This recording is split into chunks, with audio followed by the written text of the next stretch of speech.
finally.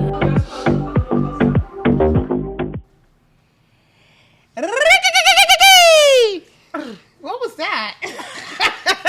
Okay, Wendy Wimbledon. Wendy Wimbledon, darling. It's giving U.S. Open. It's giving Women of Leisure. It's giving Women of Leisure. I have to cover my shoulders. Hello. Hi, my name is Wendy Wimbledon. And my name is Sinead Carla. And we're back to What the FDL. Yes. Guys, thank you for hanging tight.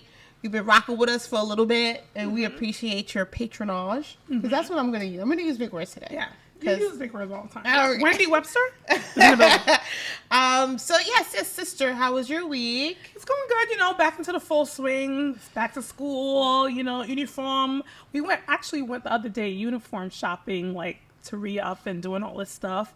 And uniforms are mad expensive. No, for sure. It's wild. To be a part of a gang, it's a lot. The initiation is a lot. The initiation? Private school initiation is wild. So we've been kind of doing that. And, I hired a assistant and onboarding and doing all that stuff. Just, trying to get my life together. I'm trying to get on my Zoom. Trying to get your Zoom. Okay. What about you? How was my week? My week was great. Yeah. My week was chill. I am on my weight loss journey. Mm-hmm. And that has, I'm going to be honest and say that I can do more. Yeah. And I am going to do more this week. Mm-hmm. And really kind of like hone in. My birthday's coming up. Mm-hmm. And, yeah. What are you planning on doing for your birthday? Spending your money. Wendy was like, I want you nothing on my birthday. I want you nothing on my birthday.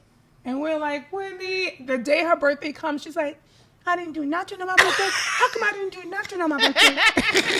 Now, here's the thing about us Virgos, Virgo gang. What's the sign? It's a V. About us Virgos. So, we're a bit controlling. A bit? And so it's almost like I want everyone to plan for me because I don't want to do it. And then when you do it, you did it wrong. No. For my birthday, I want to be around love. I want to be around love and Van Cleef and Arpels. I want to tell this person. I'll take that as a note. Yeah. Yes. I don't know. I'm still trying to figure out what I want to do. I low-key want to be away, but I didn't plan enough. I don't have enough time to plan. Mm-hmm. And the price of gas is high. Our private jet cannot be dislodged. No. We can't use it. No, so not this weekend. Not this week. Can't use a PJ. PJ? Yeah, PJ. We do not have a private jet, guys. Yes, we do. Yes, we do. We have a private jet. In Jesus' name. Yeah. I'm not first. We have a Lear. Anyway, today we're talking from bedside to boardroom. As you know, both Carla and I are registered nurses in the professional state of New York, right? And some others. And we are, we started our career as nurses, and we have made the transition from the bedside to the boardroom. Yes. Because, we have a board. Yeah. Yeah. Which is fun because, not to say it's fun, it's a transition. It's a transition that happens through like several months and several years. And you have to kind of set yourself up for the transition. But the decision was like, for me, again, like I said, it takes me a little bit longer to get on board because I'm not going to say I'm less spontaneous. I am calculated. Like, I'm the best person you want to have as a trader, low risk. Yeah. Not the Paula. She got $5,000. She's been. She's all I'm in. I'm doing 80% saving, 20% spending. Yeah. Right. But that's also where it comes to faith. I jump. Carla. No, I really do. She's hating on my faith. But I jump all in, and I'm okay with making mistakes. And I think that's a part of who I am. I'm okay with, and I'm very good at starting over. Like, I have no issue with reinventing myself, reinventing a business. So when it came time to transition, I just was like, you know what? Let's just do it. But let's get a little bit of history. Like, what were you doing before? So I did community health nursing, and then I did dermatology, working in the office. But more so, prior to my transition, I did community health nursing, working with different companies and so on and so forth, like home visits and so on and so forth. You want to talk about the time that you got caught in the crossfire? Oh, so let me tell you. Wait, before we talk about nursing. Yes. Everybody thinks it's all about wearing white scrubs and you're, giving injections. No, it's dirty. Yeah, it's a dirty game. It's gritty. It's gritty. It's grimy. Yeah, it's gritty and grimy. And my poor sister, got caught. So they sent me on a visit to see. First of all, I don't remember what housing projects I was at in Brooklyn, and when I was like, let's say the patient's name was Miss Smith, right?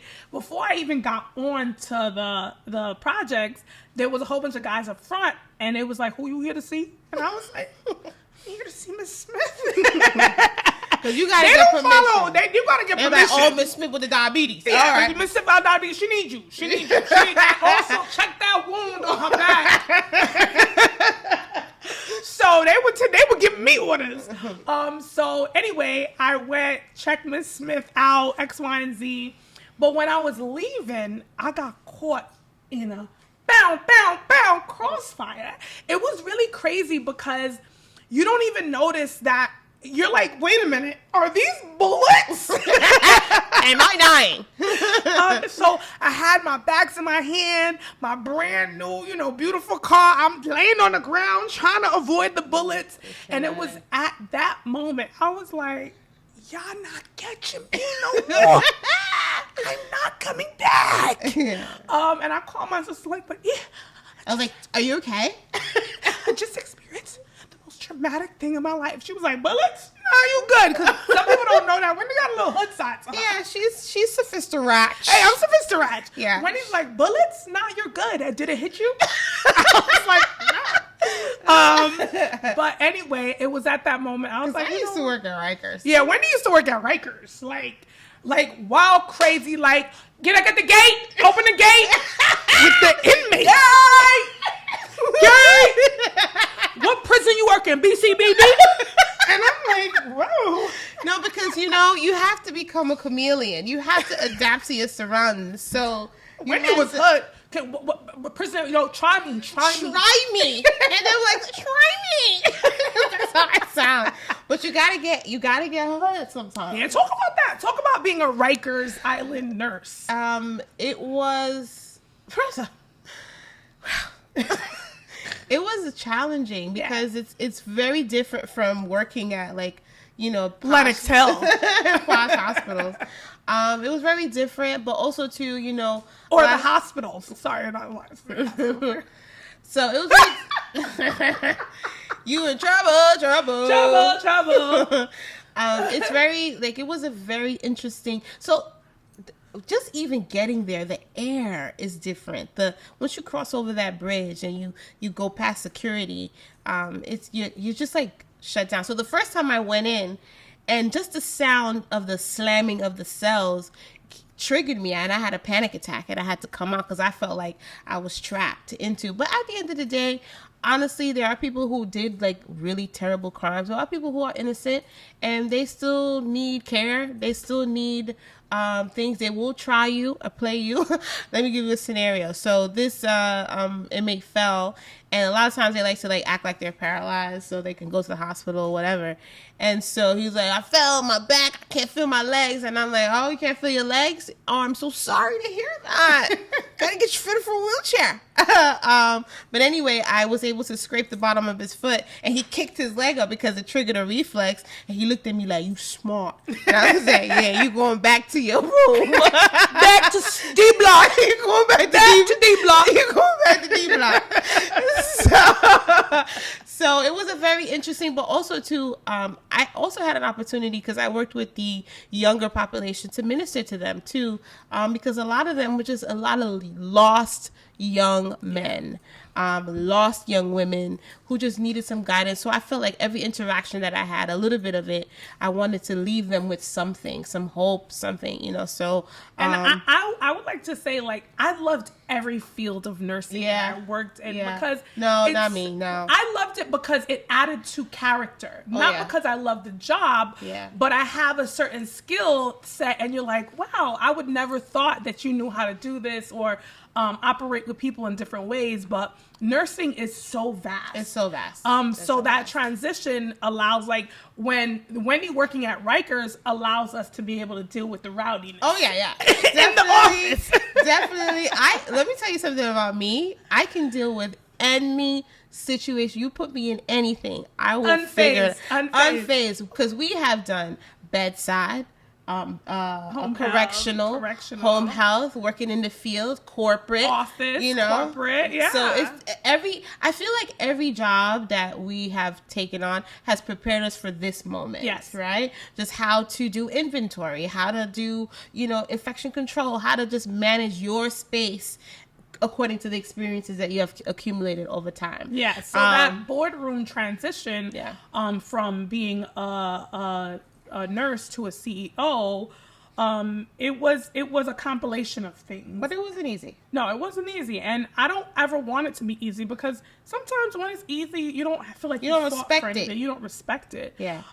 So starting off, we had to get lawyers, and we had to do quite a few things to set ourselves up. But we had to make the decision to say that we're going to transition over to the board.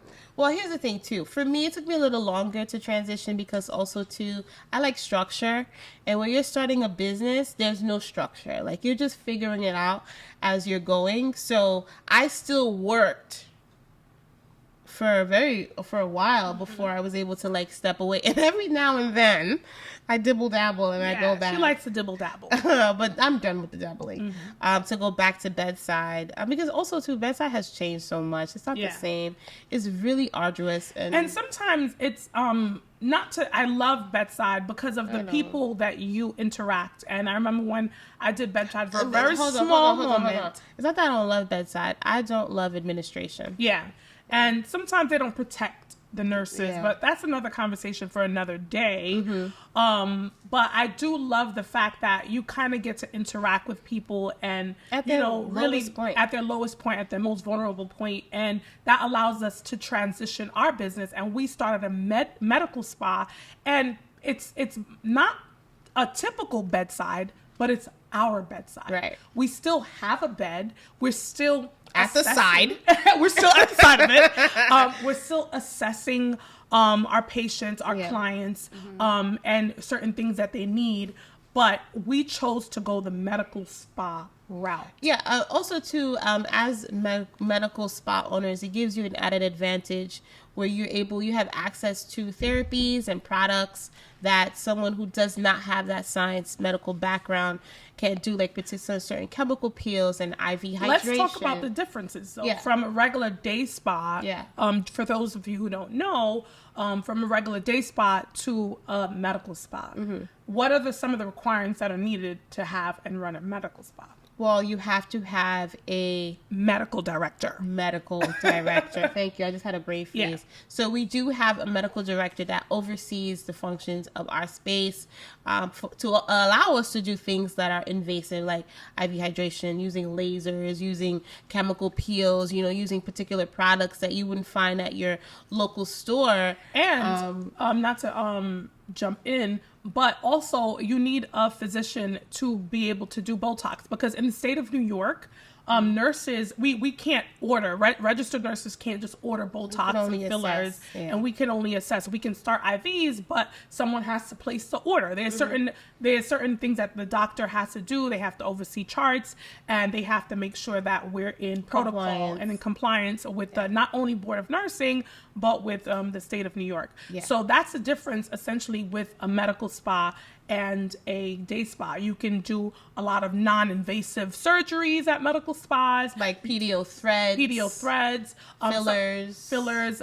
Sometimes you'll see like injections that you can do at medical spas. So as opposed to a day spa, it's more like, I don't want to say fluff, but it's superficial. No, day spas are more relaxation in the sense that you're getting your massages, you're getting facials. It's not as deep. Like, you're not getting someone to assess you and say, you do this and that, or prescribing medications for you, or referring you to a dermatologist for a round of our med spa specifically is corrective. So our goal is to come in, we have clients that have a specific issue, and we work you on getting to that goal of where you want to be. So you start here and then we go there. So that's pretty much what our med spa tailors to. And we have an amazing medical director that even like if we're stuck on an issue, we can always call her and she will guide us through the process, because we don't know everything. Although we act like we do, we don't know everything.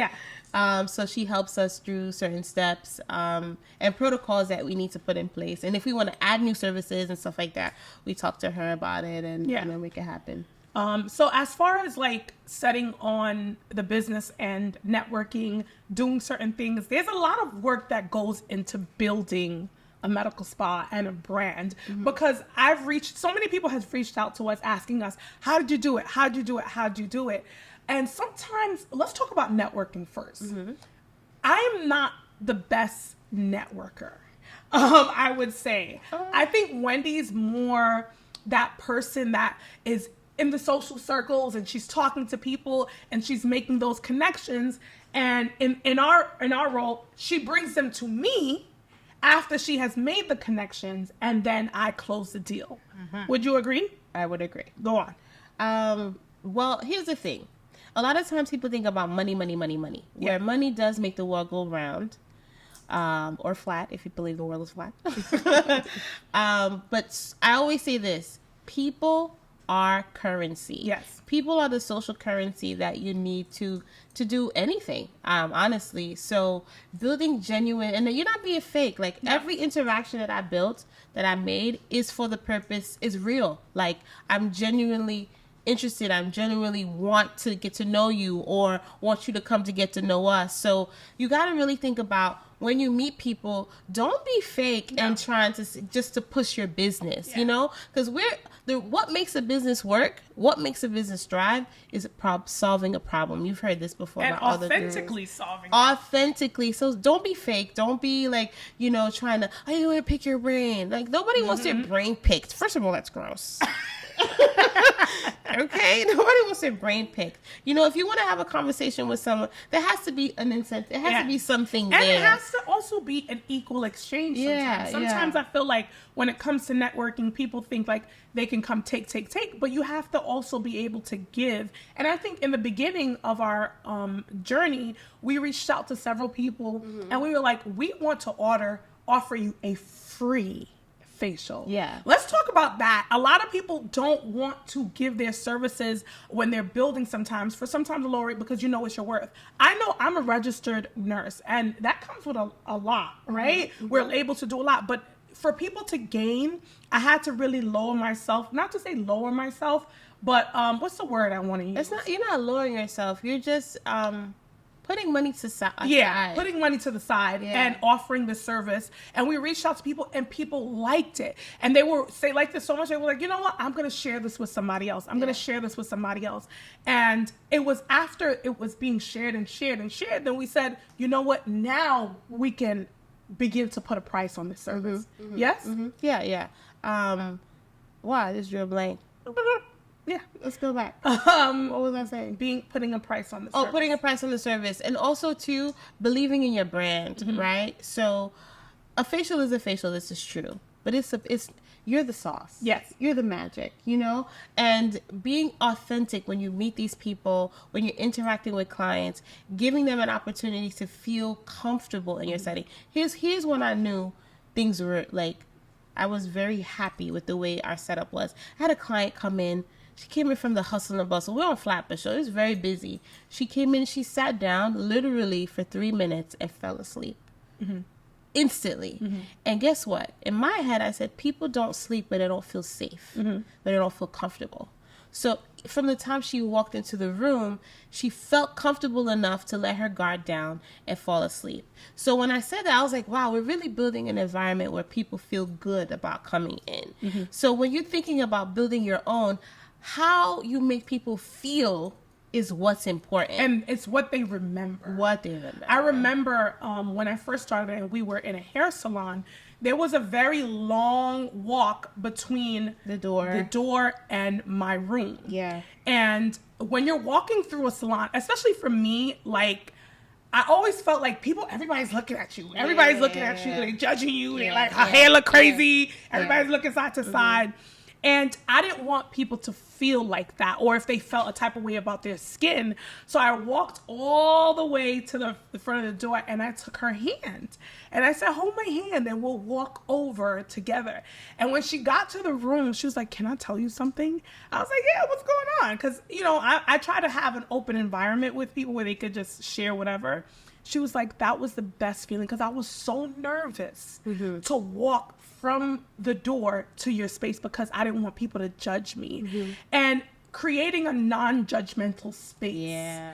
Oftentimes we have other businesses, and this is I'm dropping gems. Don't come from a judgmental space when you're trying to build a brand or a med spa or a hair salon. You always want to uplift before you make your assessment, right? Right. So you want to it's called the compliment sandwich. Yeah. Go ahead. Hey, babe, you're beautiful. The skin, but I love you. So the top layer was a compliment. Inside, yes. The assessment. Yeah. And then you close the deal with, hey, I love you. Exactly. Well, as for me, I don't go. No, you know what I mean. The "and" was like in between. Yeah. Oftentimes, it's all about the language. Yeah. And I always tell people, and I go really hard on language and how people express themselves at our office. When people call, my number one thing for the receptionist, don't use the word unfortunately. Because it's fortunate. It's fortunate that you're calling me. Yeah. Or they say, I would like to make an appointment, but we don't have any bookings, right? Yeah. And I would always train them to say, they would say, unfortunately, we don't have a space. Currently and unfortunately is two different words. Same thing, but two different. Same thing, but two different words. They're two different, yeah. Currently, there's a space for the 30th, but I have space for such and such. It's all in your tone. Mm-hmm. It's all in your delivery. It's all in how you make the person feel. When you say unfortunately, I already lost, because for me, I don't like when people tell me no. I don't like when I feel defeated. Mm-hmm. And when you say the word unfortunate, it gives a sense of defeat in business. Yeah. So that's something I always try to tell our clients and our staff. Watch your words in business. So with all that being said, with my clients, especially when we're doing assessments, I start off with, what is your goal? Yeah. Right? What is your goal? And they're like, well, I don't want to have any more dark marks. Okay, that's great. Your skin is beautiful. Your skin has great potential. These are the things that we're going to need to put into place for you to reach your goal. Right. You need A, B, C, D. It's completely different than pushing products on somebody or pushing products. With the clipboard. Yeah. The clipboard. With the payment plan. Like, you come to me with a clipboard, I'm out. I don't want to hear that. I want to hear clipboard. So talking, and I'm sharing this because a lot of people want to know how we built this business, and it's all about transparency and allowing people to think that or know that it's attainable with these steps. Empathy too. Yeah, and empathy. Because, honestly too, some people don't have it. No. They don't have it, and we've come across that. And I always say that I'm fortunate enough where clearly, we're running a business, but I will do what it takes to help you get to where, if you're genuinely interested. So you may not have it at the moment, but let's break it down. Like, how can we get you to, how can we structure a payment structure for you that's going to work? Right? Can I do that with everybody? No. But if you're genuinely like, I can't make it. And I want this. And you're showing me like, I really just need to have this done, we're going to figure it out for you. And just being empathetic with your client and just letting them feel comfortable when they're in your space on the realities, because there are also people who will come and waste your time. You know, I gotta be real and say there are some clients who will come and they would, you know, say, I want this and this and this. And you're like, okay, great, we're going to get you together and whatever. And then they come back and they didn't do anything that you said. Yeah. So now you wasted both of you wasted my time and your time, because this is expensive. So I always say, listen, if you're not going to do these basic things, be real with yourself. If I say to you, you know, diet is really much contributing to your, so I'm not saying you can't have a bacon, egg, and cheese. I'm saying you can't have a bacon, egg, and cheese every day. You know, have it on as a treat. You know, you don't have to drastically change. Just make those small changes that's going to help get you to your goal. And then another thing when we talk about networking, I know we're jumping a little bit back and forth, but it's still about networking, building a relationship with your clients and with other people. Sometimes we go to spaces where we're after work and we're exhausted. We're literally on fumes, on like nothing left, because we worked the whole day and we have to go to a networking event. And it's important to maintain visibility. The maintenance of visibility in business is important because oftentimes people associate your business with who they see you with, right? So we always make it a point, and I'm dropping gems again, we always make it a point to be visible, go to events, go to dinner parties. Recently, Wendy went to a dinner party with Neffy Walker, and then all of a sudden, like, people like, oh my gosh, I seen you with Neffy. I love Neffy. I would love to come to your spa. And it's just not. She loves Neffy. Wendy's been talking about Neffy. Girl, you know I go down for you. Neffy was Neffy, I feel. But also, you want to surround yourself around other business owners, joining your community board, joining your community groups to help understand your niche and your network and what you need. And also be prepared with a pitch, right? When people say to you, what do you do? It's, I got this little business. It's a little business that I started. Now I got a big business because I get big bank. Absolutely. And it's almost like. That was very extra. Yeah. I'm so hood. My business below my waist. That's that hood that y'all know about. But yeah, you almost like, I don't like the fake it till you make it culture. No, fake it till you make it is wrong. Yeah, it's not, but it's almost like you're manifesting this big thing, right? And preparing yourself with a pitch. Like when people come to me and they're like, oh, what do you do? My name is Carla Nelson. I always say Carla Nelson because my full name is important. My full name needs to be known. And if you ever meet people in business, you will always see them say their full name, right? And my name is Carla Nelson. I'm a registered nurse and licensed esthetician. I own a medical spa in Brooklyn. We specialize in facials, laser hair removal, IV hydration, fillers. We're located at 1468 Flatbush. It's time. We're located at 1468 Flatbush Avenue. You can follow us on Instagram at Flirley's Beauty and Aesthetics. Whoa. Right then and there. Like, I need you to understand, because the moment you stutter, you create an insecurity in somebody else. So I always practice my pitch with people, and I consistently practice it in the mirrors, at home, whatever it is. I'm always talking to myself, because confidence pulls in confidence. They want confident people. When you walk into a room and you know what you're talking about, you're a master in your field, people are going to want to give you their money. So that's my number one thing, is understand who you are, what you do, and what you're bringing to the table. Wow. Come on. You packed a power punch there, buddy. Pow! But let me tell you also this. Study. Yes. Know your stuff. Yep. You know, it's not all scrolling on social media and looking at what other people are doing. Keep your head down and study. And invest. Invest. In mentorship and your education. I will fly to Abu Dhabi. Absolutely. If I have to take a class, to take a course, and invest. Get yourself a credit card just for your education. Yes. That you can pay for your classes and stuff like that. And stop relying on YouTube University. I mean, it's great, but you know, you need credible. You need to sit. We love YouTube University. We love YouTube University. We're about to be a part of YouTube University. But what I'm saying is. What I'm saying is, Study. Invest in your education. Invest in your education. Sit under people who have done it before. Sit under people who are excellent or excelled in that space, you know. And don't think everybody's going to tell you everything for free. No. You know, I know that if I need information for somebody, I'm ready to pay for it. Yeah. Because people's time is money. Yes. Now, guess what? When you come and say, hey, I just want to pick your brain for a cup of coffee. Wendy does not like picking brains. I don't like picking brains. She doesn't like neurosurgery. Stop asking for neurosurgery.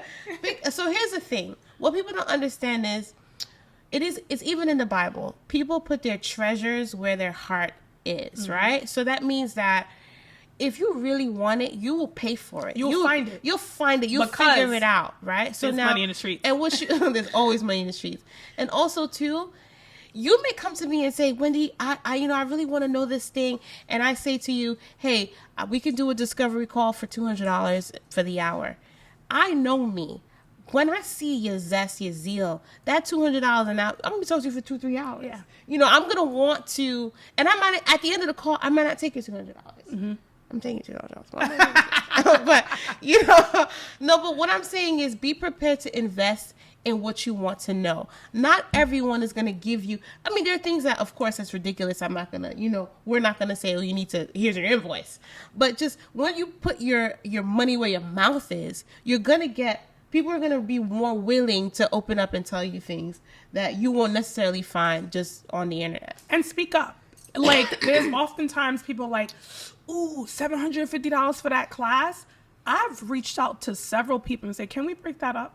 Can I break that up into 2, or can I break that up into 3 because of other financial obligations that I have? Mm-hmm. That doesn't mean that I'm not willing to give you the money. I just need to break it up into whatever it is that I need to do to make sure I meet this goal, right? So speak up if you feel like there's something you really want and it's not at your hand or your fingertips at that moment. Speak up. Oh, another thing I want to say. Carla and I, well, my dad taught us. You know how people treat you according to your profession? Yes. Not me. We don't do that. Because guess what? You see that garbage person that comes to clean up the garbage? They're in everybody's office. Bestie. They know all the tea because no one's paying attention to them, right? So they know when the merger is happening. They know who's getting hired and fired. Yep. They know who when the layoffs are coming because people don't regard them as any people in the room. Me, you're my friend, yes, right? And not in the sense for me to get information. Also, too, everyone is valuable. So in our neighborhood, we know every store owner. Mm-hmm. We know who's across the street. Mm-hmm. You build relationships and community because let's say, for instance, we go to the store, right? The corner store. I know my corner store guy. My corner store guy, too. Like, I read his mail for him. My corner store guy. So guess what? If that day I don't got the bread. And I don't pay for no coffee. Let me get that coffee up. That chopped cheese. So because we are so friendly, we build relationships with the people, the dry cleaners, people in your community. There are times where you'll be running through. They'll be like, just don't worry about it. Literally, my daughter went to the beauty supply store that's Black owned in our neighborhood the other day. And she was like, boop, boop, boop, boop, boop, boop, boop, because she needed whatever she needed. And she was like, they were like, okay, that's Carla and Junior's daughter. She'll be fine. We'll call her parents. Mm-hmm. And when we go in, Junior went to do his hair. It's connected to a barbershop. It was like, your daughter came here. She got X, Y, and Z. And that was fine because of the relationship that we built. Yeah. And we pour into the people in the neighborhood. When we go to our dry cleaner on the corner, Nelson. They love Nelson. That's a terrible impersonation. Oh, sorry. No, not sorry. I'm just saying you suck. But they always like, Nelson, because let me tell you what happened. There was one time that the dry cleaner got broken into, right? And we have the dry cleaner has been in our neighborhood for a very long time. And when we knew who broke into the dry cleaner, right? Because he was in the area, he lived around the corner. So I went and I took it upon myself to be the investigator, knocked on the door. I was like, I need to talk to your mother. Because this is a dry cleaner that's been in our area for a very long time. We all frequent this dry cleaner. You're not going to be the one to ruin it. They found out and whatever have you, they wouldn't call the cops. I was like, no, We're going to handle this as a community. Yeah. You're not going to call the cops. We're not going to send him to jail. He's going to work his butt off to fix that window. And his mother's going to pay you off, and he's going to work his butt off to fix the window. And we resolved it as a community. Ever since then, it was just like praises to the Nelsons. Carl Sharpton. Carl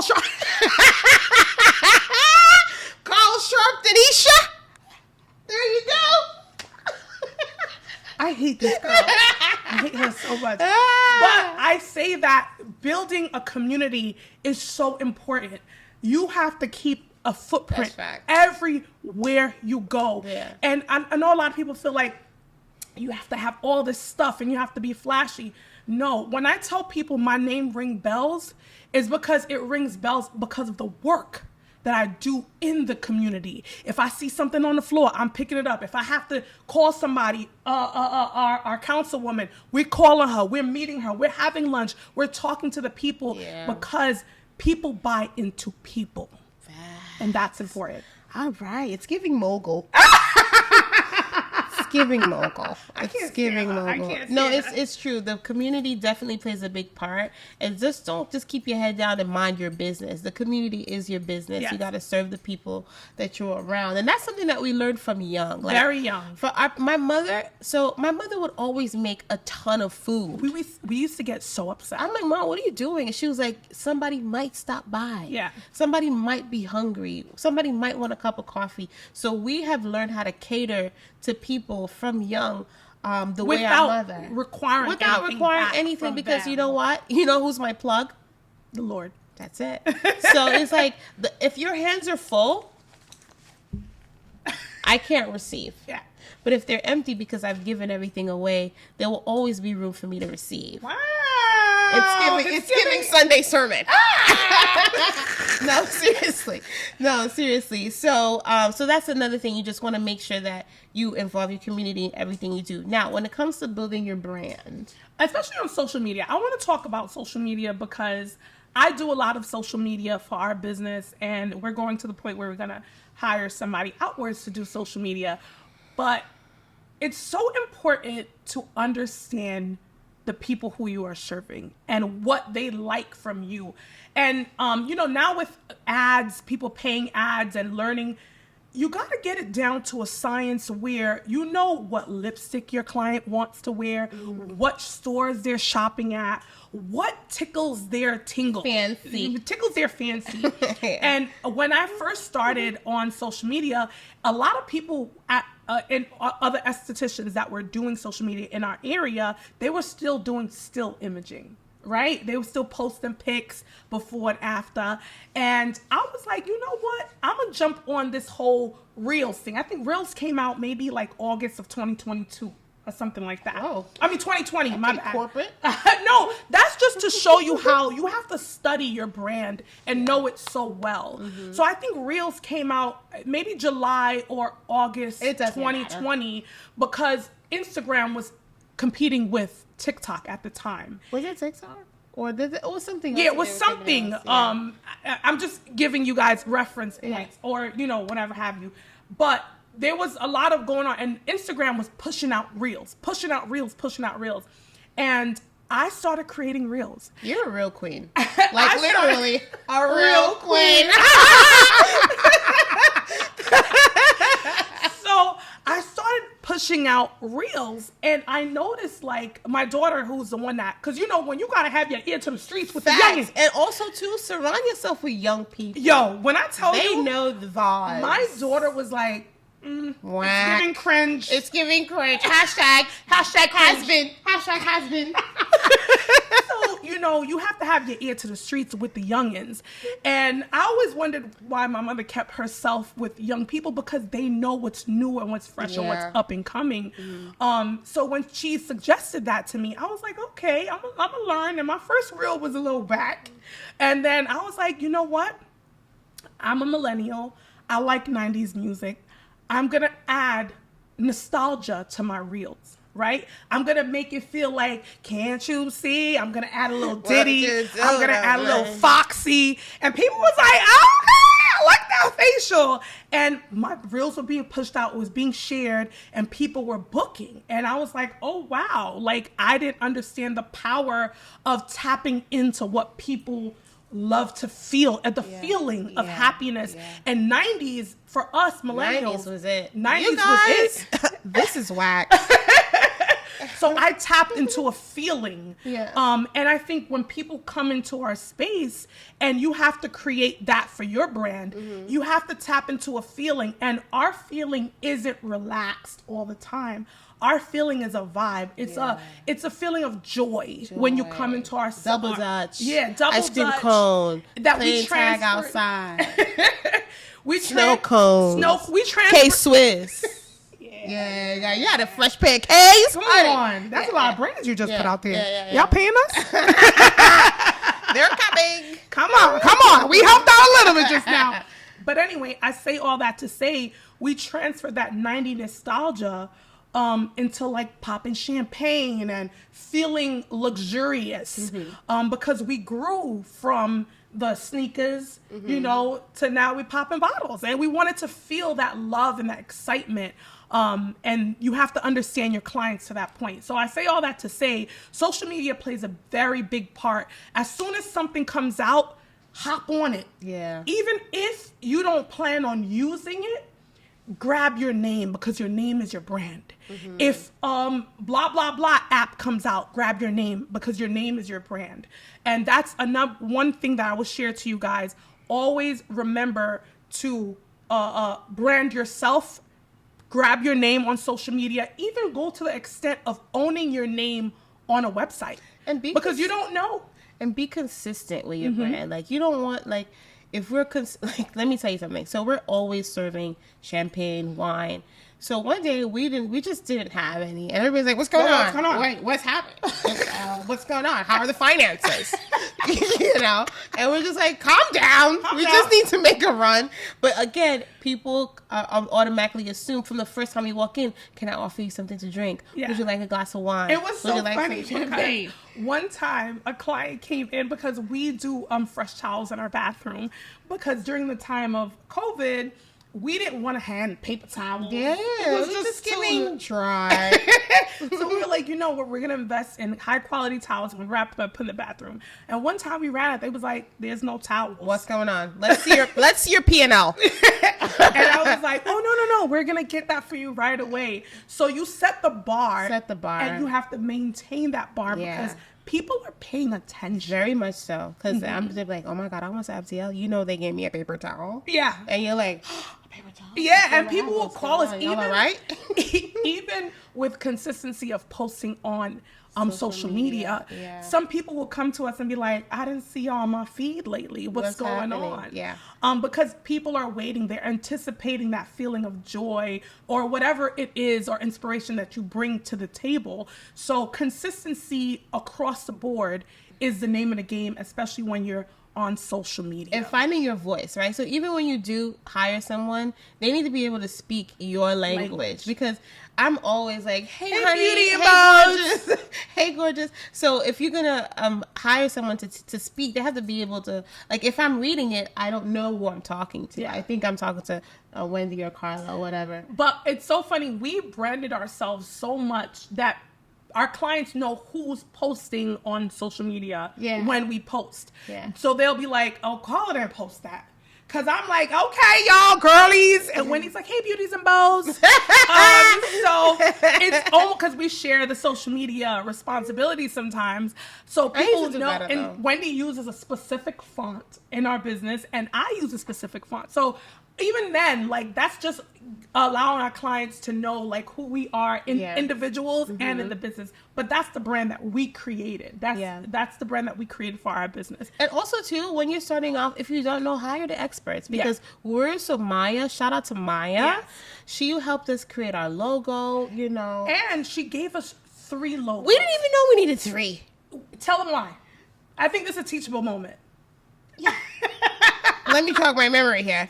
So you have your main logo, your big logo. Then you have your logo that can go on smaller things. Then you have your emblem, your sign. Yes. That goes. So I didn't know we needed a profile. She gave us fonts. She gave us colors. She gave us the whole media file on how to, this would be good on a bag versus this on a t-shirt. But everybody's going to see the same theme. So if you need to get an expert to get the education you need so you are consistent across the board. And so that's why when other people are looking at you or higher brands are looking at you, they're like, wow, this person is clean, they're chic, they match with what we're looking for, and you know that you're prepared. Because, a lot of the things that we learned was actually during COVID because we were missing so much. Right? And then, so that's when people would be like, no, I can't do this for you because you don't have this, you don't have that. So that's when we had to be like, we're bugging. We need to sit down and figure out how we're going to be presented to the world. And so now we still have more to do. We still have, tightening up that we need to do and how we're going to expand our brand in this moment. And it's okay to continue to grow your brand because there are certain brands that started off with a specific color. And they was like, you know what? Rebrand. We're rebranding. And you're always supposed to be in rebranding mode because when you think of your business, you're thinking future.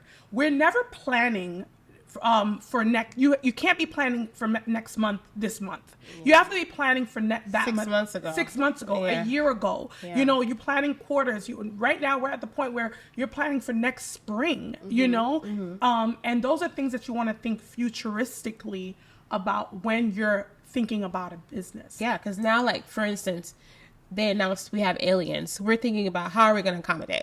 Because we need to... I'm kidding. Because I'm kidding. I want to know. The aliens don't have any pores. What do they look What like? are they doing? So we're talking with the government now to figure out how we're going to implement. I'm kidding. I'm so the kidding. alien superstar.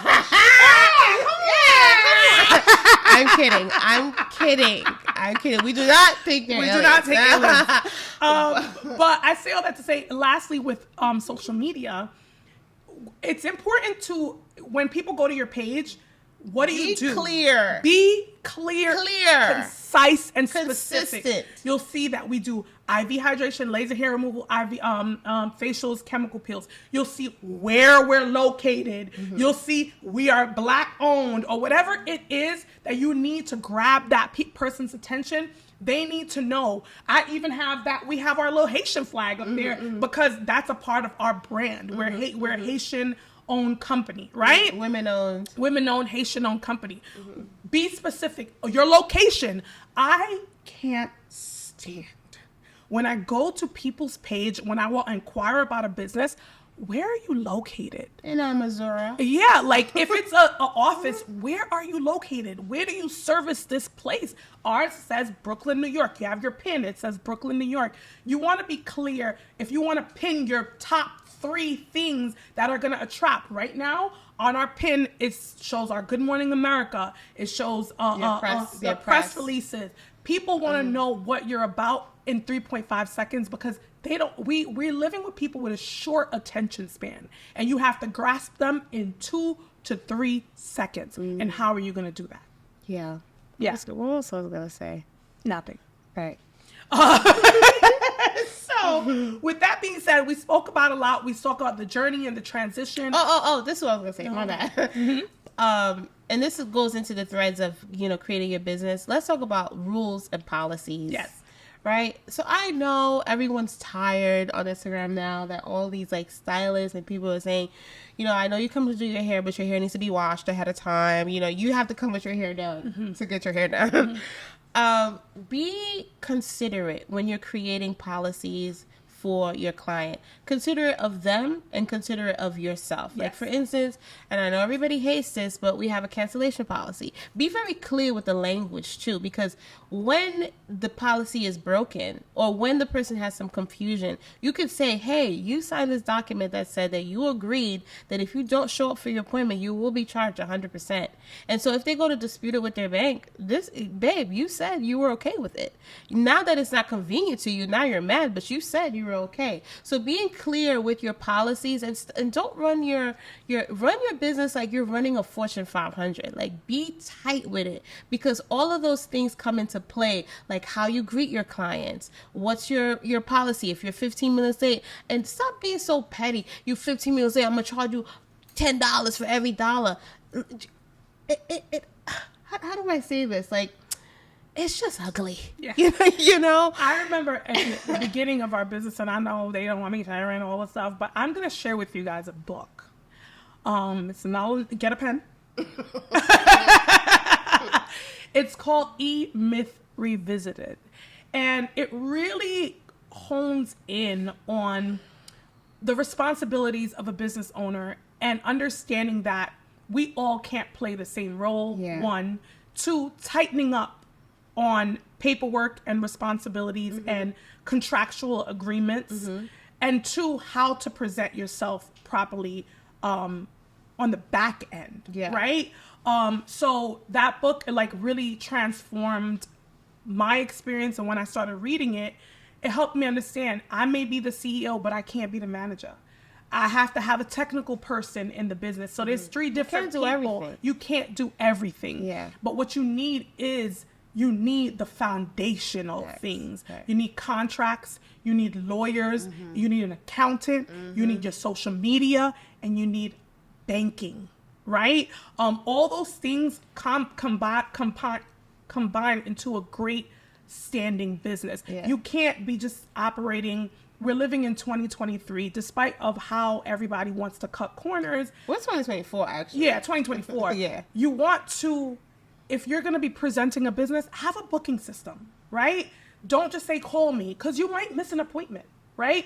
And you use advanced artificial intelligence to your advantage. I remember I used to never remember how to confirm clients. Now we have a system generated to confirm the clients. Press yes, press no. Take the pressure off of your back. Yeah. Take the pressure off of your back and the confusion. Yeah. Utilize tools. Put systems in place. Systems in place for you to be successful. Make sure that you have those things, and trust me, you won't have any issues. So read that book, E-Myth Revisited. I know y'all not paying me, but y'all should. And it'll really help you. Yeah, it definitely will. So we sell a lot. I think, is there anything that we're missing? So you need your attorneys, you need everything. Yes. But lastly, in speaking about understanding your role in business, my role with Wendy, I'm the dreamer in the business. And I know myself, I can't execute anything. Even right now, me being here, somebody had to bring me here. Not only somebody had to bring her. Somebody had to wake me up. Somebody had to wake her up. What are you going to wear? Somebody had to tell me. My daughter, who said it, kudos to my husband and my daughter, because they really running the show. Your daughter? My daughter. Mom, wake up. Junior, Carla, get in the car. And it's not because I don't want to. That's not the role that I play in this relationship that we call Fleur-de-Lis Beauty. I am the grandiose thinker. I'm in the shower and I'm like, Wendy, I came up with this idea. and I'm like, and how much will it cost? With soap on my face, with soap all over. I can't even see. Even this morning, we were on FaceTime. I was like, I can't see, but I had to express something to her that just came to me in a vision. And my sister is the executor. And she's the one that, and you need somebody. You need someone who's going to be able to put everything in order. And let's talk about that. Let's talk about you being an executor. So in this relationship, I execute. That doesn't mean that I don't dream, right? So I think Carla is more visionary, very, very creative. And I think that we have been with each other long enough to know what flows, what goes, right? So she would say, let's say she says, Wendy, we need to build a skyscraper. And I want to be able to fly off and come back on. And I'm like, okay, so we need investors. Yeah. We need these people. We need, how much is it going to cost? Yeah. And she's like, I don't care. Yeah. I just know that I want this in November. Perfect example. I was in the shower, which that's where all my she gets her downloads. Yeah, if y'all want to hate on me, turn off my water. Never have a vision again. Because that's where all my inspiration comes from when I'm in the shower. And let me know if that ever happens to anybody else. But no, it's only you. I was like, Wendy, we're going to run a marathon. And she was like, you're bugging. I'm not running no marathon. We're not doing this. And Wendy said, you know what? We need a trainer. You need to eat certain foods. You need to get a pair of sneakers. You need glasses. You need, what are the gummies called? What were they called again? You need compression socks. You need this. You need that. She allowed me, I would have never finished a marathon without my husband and my sister because they help execute the vision. It also plays into my personality because even with the marathon, guys, I'm telling you, the marathon is on Sunday. We're looking for sneakers Saturday. No sneakers. I'm like, Carla, running bare feet. I'm like, Carla, you're about to run through the city. She was like, and I'm going to do it. And I'm going to do it well. And I'm like, you know what? We need a checklist. So here I am, making a checklist, doing logistics, mapping out stops. Like she even curated the cheer squad to meet us at different stops. She's getting on the train. She's making signs. Yeah, making signs. She went to Jacob's Javits Center the day before, got us glasses, a pouch, water, everything. And I just showed up. I'm the talent. And I'm here to cross the line. Right? And that's how she moves in everything in her life. In everything in my life. But I also, that's part of my love language too. Yeah. So even when it comes to the business, she would say, we need to do this. And I'm like, okay, fine. Let me pull all the team together. Let me get everything happening. And then she'll come in and assist, but we need strategy. You can't just because if it was just Carla, there would be no fleur-de-lis, to be quite honest. I'm telling you guys that there would be no fleur-de-lis without, and again, the vision is there, but the execution is important. And Wendy, and you need that person. If you're alone in a business, find a advisor. Get an advisory board, or get a mentor, or get someone who's going to help you, or hire an assistant that is better at execution than you are, because you need that person to outline. Because sometimes I'm almost 100% sure Jeff Bezos has a whole team of people when he was thinking about the inception of his business. So we just need to stop taking on everything. You're not know where you're good at. Know what you do. Honestly, even as we're sitting in here filming, it is not by our own grace. We have a team, and they're looking at us, and we're looking at them. Absolutely. Right? And they're follow the script. Carla. And we love them because even this morning, so I text Sherry and I'm like, could you do me a favor? Could you stop by and grab some nosh for the morning? She goes, honey, I've already did all the grocery shopping for today. She's also a Virgo. So I call her my manager. My manager's on it, you right? So get people around you. That's their thing. When it comes to the technical piece, I don't know what plug goes into nothing. No. Junior, where are you? And he makes sure that we are up and running. So just stop trying to be the superhero in the story, you know? Spread it out, because everyone if people are committed to your vision, they want to feel useful. Yeah. They want to. And Alex know we got to see how we look at it. So he put the cameras in so we can vision. So you got everybody here. Everybody plays an important role, and they're going to buy into your dream if you give them an opportunity to be great and showcase their expertise. So yes, I am the executor in all of this, and I love my Do you? Yeah, no, I do. I really love seeing an idea come into fruition based on the steps and things that you put in place to it. The ideas never stop coming, guys. No. A lot of times we got to tell Carla, what was my last idea? I was like, we're going to write a book. And she's like, girl. We can barely get through the day. But you know what? That is amazing, because you need somebody who, not that I'm not thinking ahead, but you need someone who's forward thinking. You always got to think about what you're doing in a couple of steps, right? So you can walk into that dream. And also too, don't underestimate where you are now. Yes. If you are working a 9-to-5 and you feel like you're not being useful, you're not at your potential, everything that you're doing currently is going to lend itself to your next step. Yes. So don't minimize where you are now, because as we sit here now, we're sitting in a space. I believe that we're going to get syndicated and picked up, but we have to put the discipline and the energy and the effort into everything as if I was sitting at a major network. Yes. So everything you do, you got to give it your 1,000%, make it important, give it the value that it needs. And like you said, it's not just for entrepreneurs or business owners. It's for employees as well, like who are trying to climb up the corporate ladder. So I don't want to act like we're just speaking to entrepreneurs. When you come in, you present yourself properly. You come in dressed for the job that you want, not the job that you have. And I know that sounds very cliche, but if you're playing a role as an assistant, anticipate the need. Yeah. Make yourself useful. Yeah. Right? Because guess what? Because when you're a bomb assistant, the person that you're assisting is always thinking for you. Yeah. Like, how do I expand your role? Yeah. If I eat, you need to eat too. If I'm going to, South Africa, you riding with me. Yeah. Because you making my life a lot easier. Yeah. And so don't underestimate the role of servitude. Yeah. Right? Because I serve Carla. She serves me in whatever capacity. And we serve our clients. We serve our clients. If I have to get on my knee to tie your shoe, Absolutely. I will. There's nothing too big or too small for me to do for the person that I'm serving. You know what I mean? So just like, get your ego out of it. Yeah. And your that's ego plays a role when it needs to. Yeah. Ego and confidence are not the same thing. No. Get your ego out of it. Nothing is too big or too small to do for your business. I remember, or for your life. Yeah.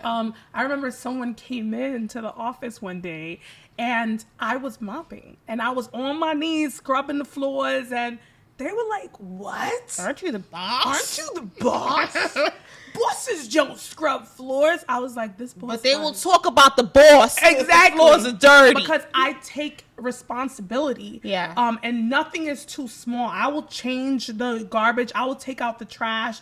And when you come into our space, the biggest compliment that we received So clean. was, no, not even that to me. The biggest compliment I received is nobody knew who the owner was. Yeah.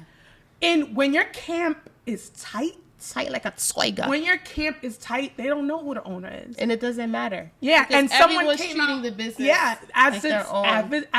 as if it's their own. So they came out with from a facial with one of our estheticians, and it was like, "Oh my gosh, she like really gives a vibe of the owner. Who's the owner?" And I'm like, it doesn't matter, because you feel so happy right now that it doesn't matter who the owner is. And we never told her. And it was, I mean, if she did her research, she would know who the owners were. Right. But the fact that she couldn't tell because the camp was tight, create a tight-knit situation with your team or your advisory board or your employees where they feel safe to tell you, "I'm not coming into work today because I'm tired." Sometimes that happens. It does. And I come in and I cover or whatever have you. But you're coming to work. Yeah, but you're coming to work. I'm kidding. But I say all that to say, create a tight space, and your business will be flourishing. So we've said a lot, because that's what we do.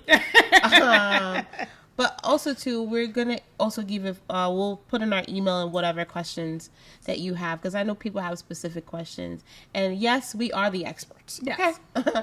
And we are, whatever we don't know, we'll find out who knows it so we can help assist you. We have some great mentors, some great people who own businesses as well and saying, "I don't think you should do that." One of the best advice that we recently got is our dear, shout out to Lily. She was like, because a lot of people, Lily the lawyer, she comes out and they're like, everybody's like, "You need another space, and she was like, "Cut it out, Hold your horses.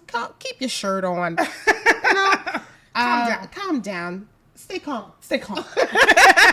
She was like, and we were like, "What?" And she was like, if you're not running where you are tight right now, that you can't step away and feel comfortable, then you don't have no business opening another space. No. Because you're just going to spread yourself super thin, and you're setting yourself up to water down your brand and for failure. Solid advice.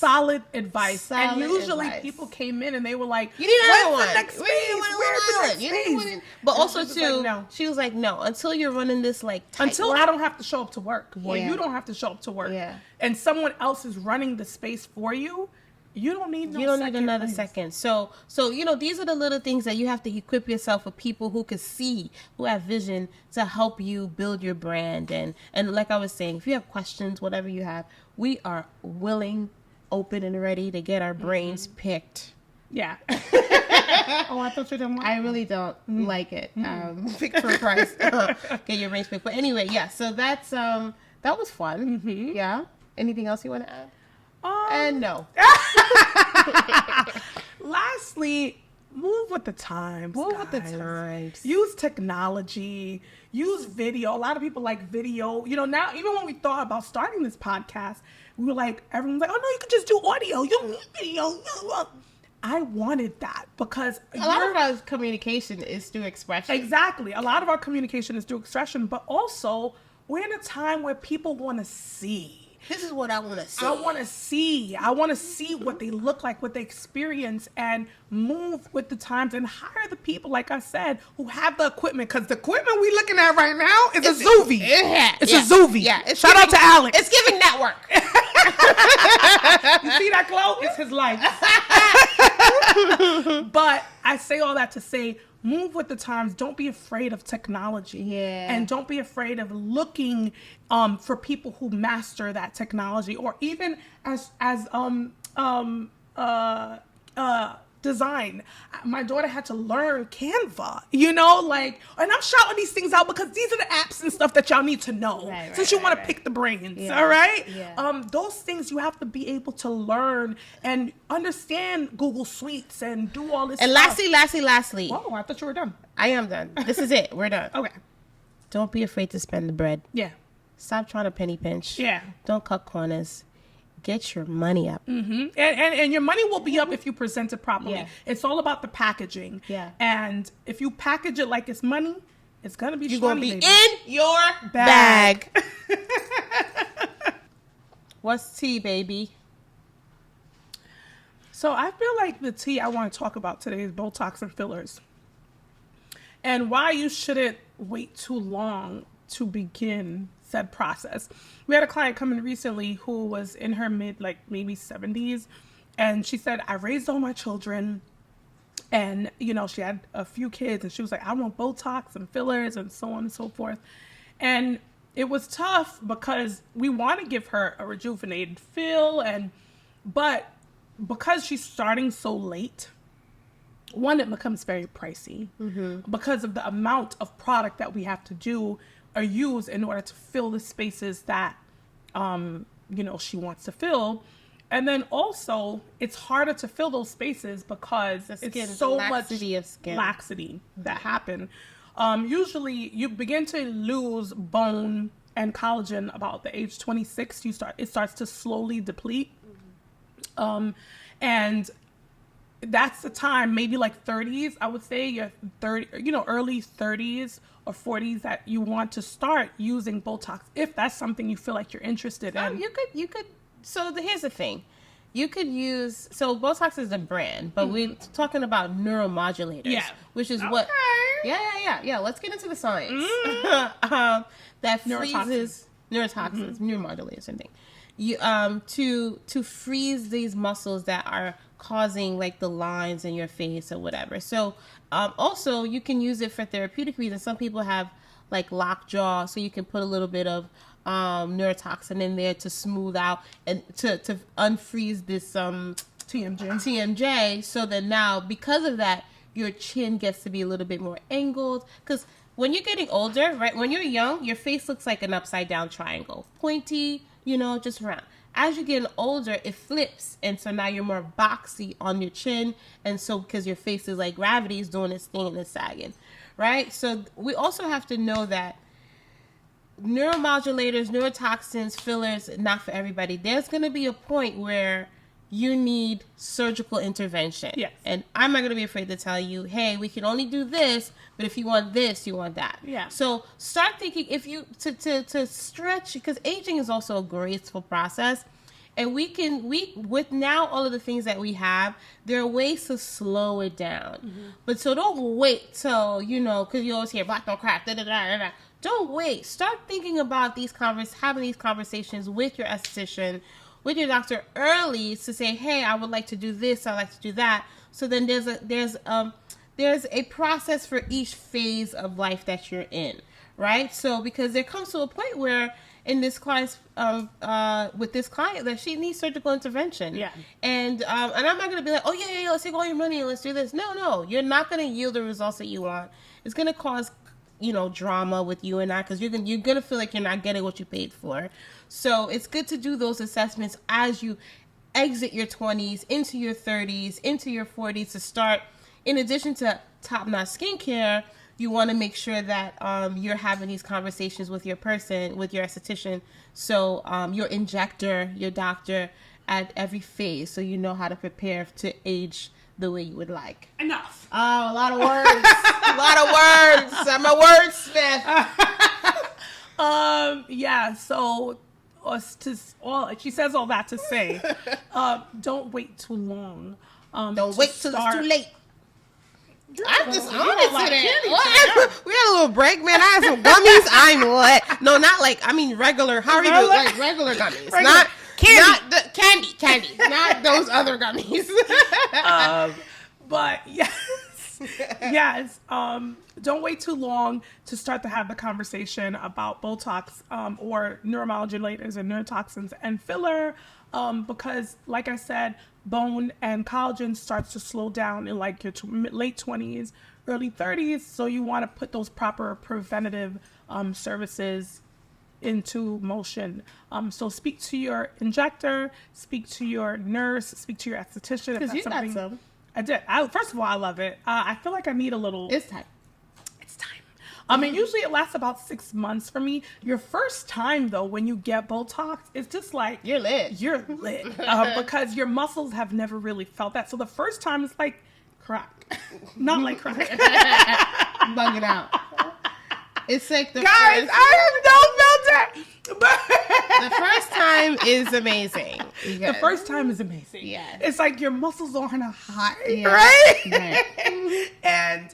after a while, you kind of need a little bit more Botox too. So I'm hitting my point. I'm at 32 units, right? I just go. You just go.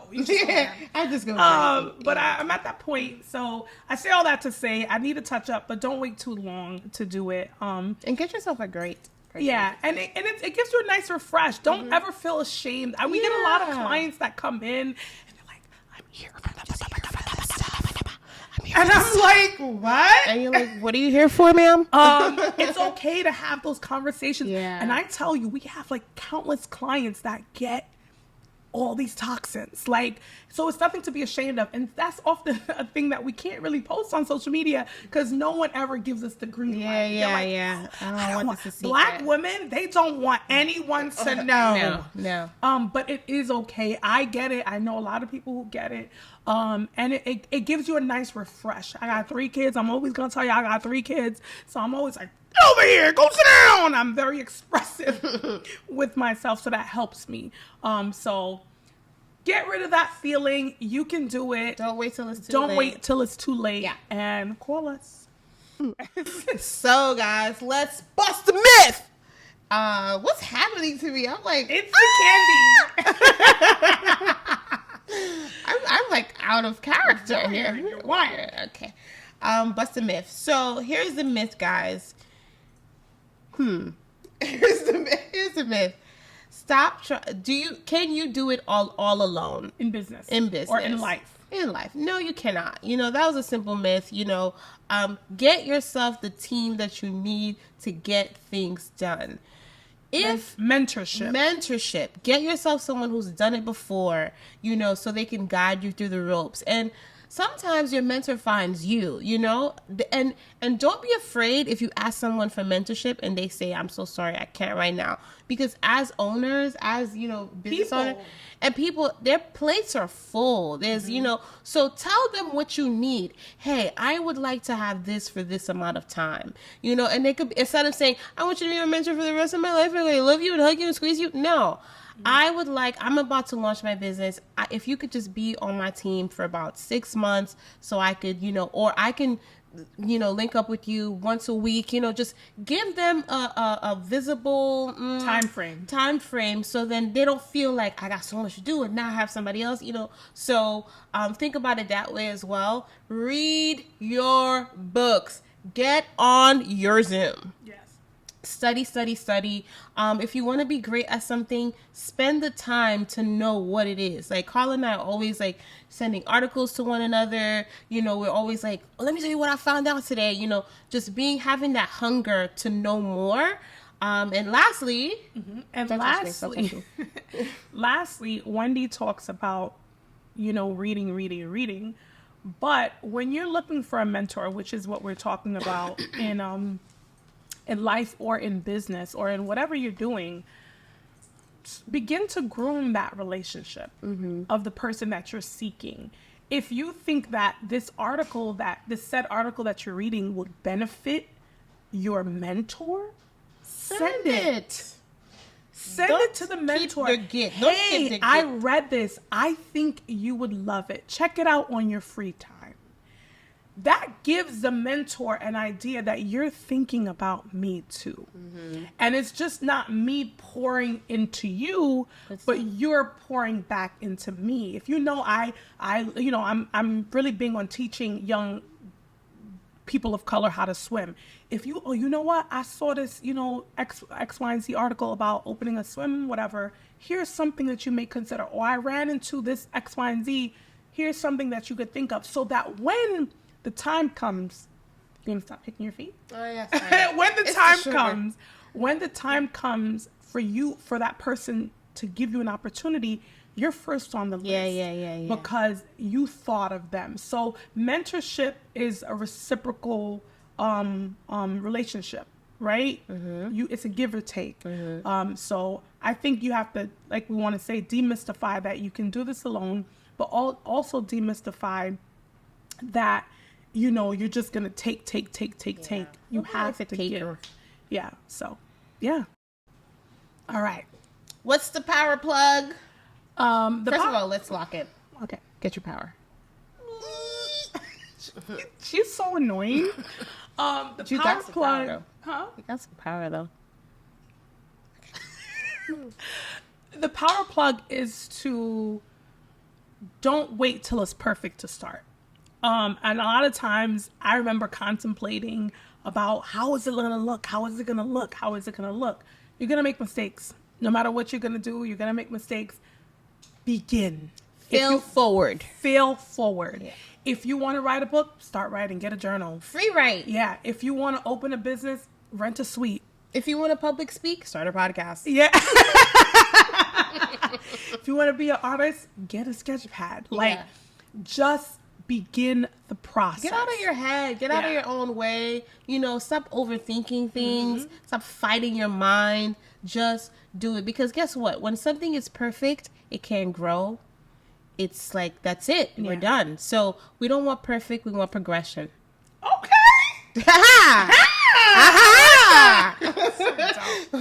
We want progression. So guys, again, we are so glad that you spent some time with us today. I know we said a lot. And I got my afternoon. And be patient with us, because it was a lot. There's a lot of tabs open on in our brains, and but it's okay. I feel like right now, like you won't even give me a second. Let's close this tab out. I feel like you guys are a lot like us, more than you think. Okay, a lot of tabs open. A lot of tabs open. So thank you guys so much.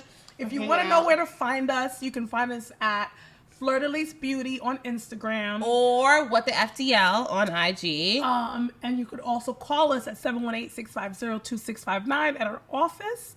You could also email us at the office at info@fdlbeauty.com. Or if you have some comments about this episode or any episodes you watch, or you want to see something, you could go ahead and email us at fdlpodcast at fdlbeauty. It's right there. Or send a bird, because that was a lot. Bye, guys. There we are.